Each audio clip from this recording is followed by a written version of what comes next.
In our reflection on life, death and life, we arrive now at Thursday, Holy Thursday,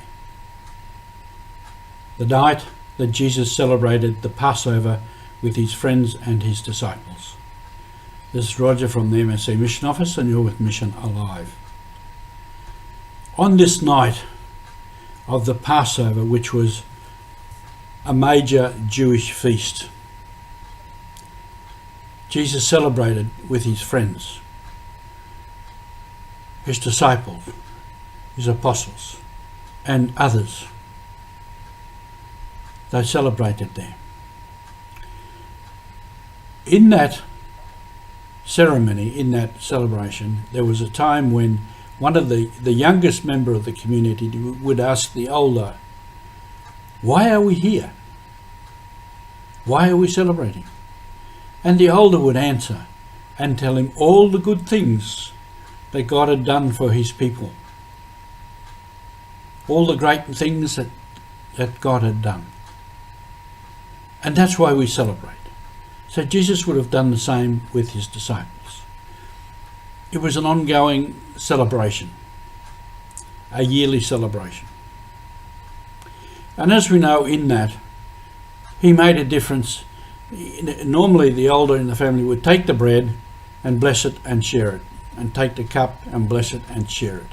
He added that element, "This is my body, this is my blood," which became the basis of our ongoing celebrations. But Jesus in that celebration would have been fully alive. He would have enjoyed the celebration and the company. And probably they would have danced in a traditional way. So it was a high moment for Jesus. An important moment for him. Bringing together his friends, a whole group of people, and celebrating this major feast. But in the middle of it, he knew that he had reached a point of conflict with the leaders of the people, for which there was probably only one end, would have been his end. As I said the other day, in Jesus entering Jerusalem on Palm Sunday, it was a high moment for him. But he knew he was pushing the line. He had crossed the line in encouraging this popularity amongst the people. And on this night of Holy Thursday, he knew this was in the background. And in that too was the betrayal of Judas. For whatever reason, it's complicated. But he knew that this man had betrayed him. And this would have been heavy.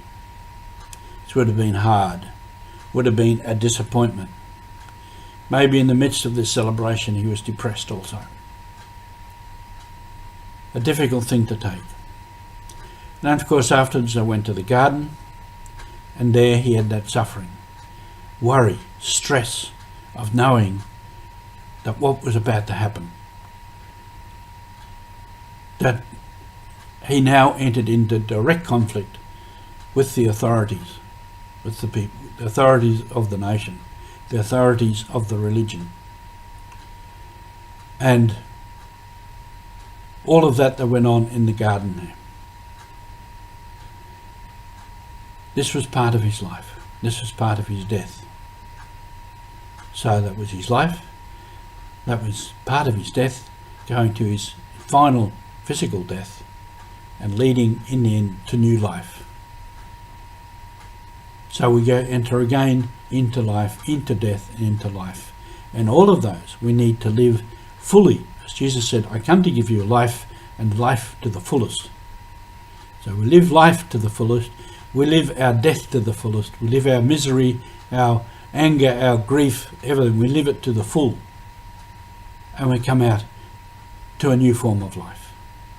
Thank you for being with us.